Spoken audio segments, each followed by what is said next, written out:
Welcome back to the YouTube channel Malawian Cameras. Basi kwa Mulungu ndikomwe tinachokera komanso kwa iye ndikomwe tizabwerere. Helicopter ija ndithu yapezeka kumalira boda a dziko la Azerbaijan, malire a Iran ndi dziko limeneli, komano ndege iyi yapezeka kuti yapanga crash yapsa ndithu.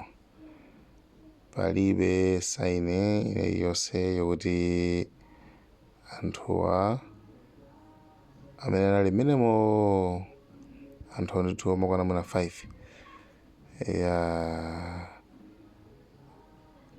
onsewo palibe saini yoti ali moyo. Onsewo zikuoneka kuti basi amwalira, ngakhale kuti confirmation ya dziko anu ake sanalengeze. Komano zimene zilipo ndizona kuti iwowa atisiya mmene mumo mu ndege imeneyi. Nde nkhani ibano ndi imene yoyo yayi ndithu zosayenda. Basi umo ndi mmene pa dziko lapansi timachokera. Aliyense ndithu amakhala ndi njira yake yochokera pa dziko lapansi pano. Tonsefe ndi nkhani yonena kuti tidzachokapo panopa. Palibe amene angakhale pano mpaka na muyaya.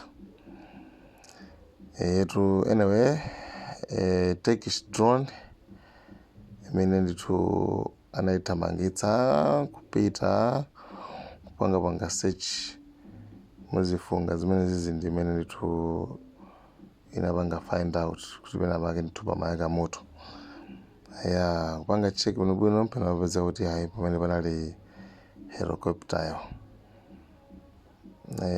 Ndiyeno anyway izozo ndi zimene zachitika. Basi umwe ndimene timakhalira. Ndiyeno tikungodikira kuti ngati dziko nalo lipengeze